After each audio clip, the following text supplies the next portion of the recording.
the problem is if we do not understand while we are still living, then what happens when we die, everything is a blackout.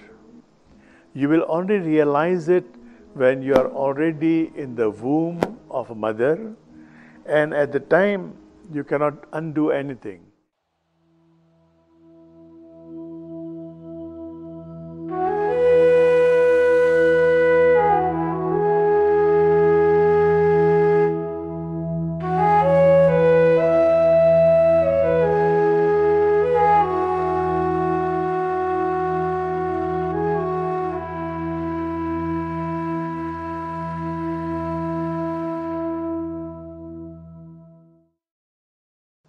Well, dying process is first of all, it's a natural thing. So I think we should not only talk about it, we should understand it. Like we understand the process of birth. When someone is pregnant, we have a medical regimen to follow. First month, second month, third month, and then all these things have to be followed. So dying process is similar to the birth process. We pay so much attention to the birth process. Why we are not paying attention to the death process, dying process? Because we are afraid. This is the problem. And why we are afraid? Because we don't believe in that law of karma. This law of karma, dying process, birth process, and even reincarnation, if you believe, all these are interconnected. They cannot be separated. Now, most of the time in the West, you believe that the process is linear. Okay, this is birth and this is death, linear. In the East, not all the Eastern wisdom, but especially in the Eastern mysticism, what we now call Sanatana Dharma, in the Sanatana Dharma that affected also the Sufi thought, we believe that life and death are cyclic. So you are turning into a cycle from life, from birth to death, and then again life, again birth, again death, until you finish all your karmas. So there is no fear, because death is not the end. And in fact, if we do not talk about it, we do not understand it, the fear will remain. How many people, when they are dying, they are so fearful?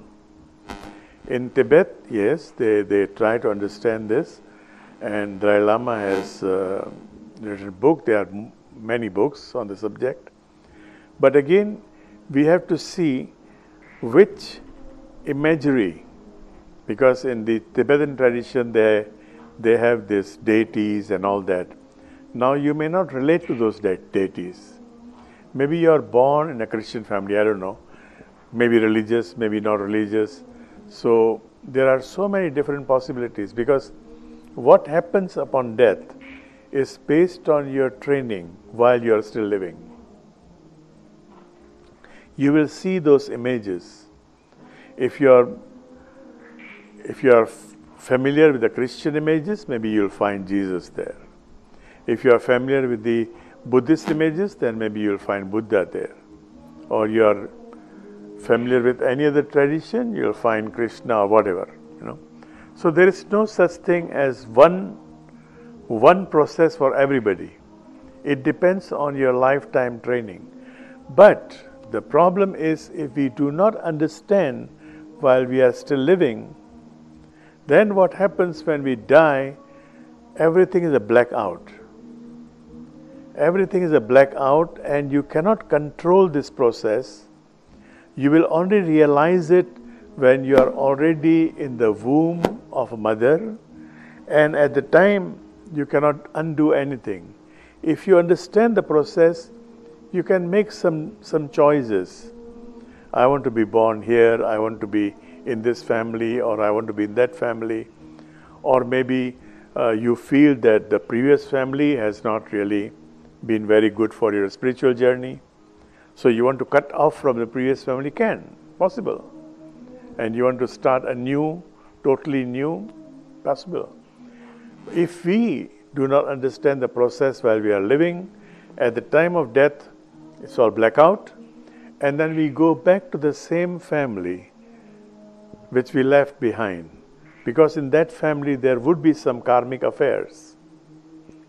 Maybe somebody has done bad thing to you, so you have to come back to get your credit, whatever you have, you owe him, or whatever you have to give to him, whatever he owes you. So most of the time, if we do not understand the process, we are taking birth in the same family over and over again. It can go on for unlimited times. We can be born hundreds of times in the same family. One who is my father can become my son, one who is my driver, my chauffeur can become my lover, anything can happen. These changes. So I feel we have to understand this process, and I think Germany lately have been understanding this process also. Not all maybe, but a lot of people, most of the guests we got before COVID, most of the guests coming here were all Germans. So they are trying to find out, and this is a good start. And I forget the name of the universities, but there are more universities in Germany now studying Sanskrit than in India itself. You find so much knowledge, so much wisdom in Sanskrit language. Like Hitler, he stole this this symbol. It's called swastika in Sanskrit. But Hitler did not use swastika. He used a crooked cross. I don't know what is it called in German. Crooked cross, right? Yeah. So, crooked cross, yeah. And so actually Hitler did not use swastika.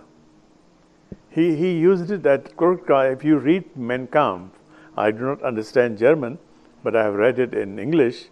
If you read Mein Kampf, not a single time Hitler has mentioned swastika. He mentions it as crooked cross. And swastika has got a deeper meaning. You can find in our YouTube.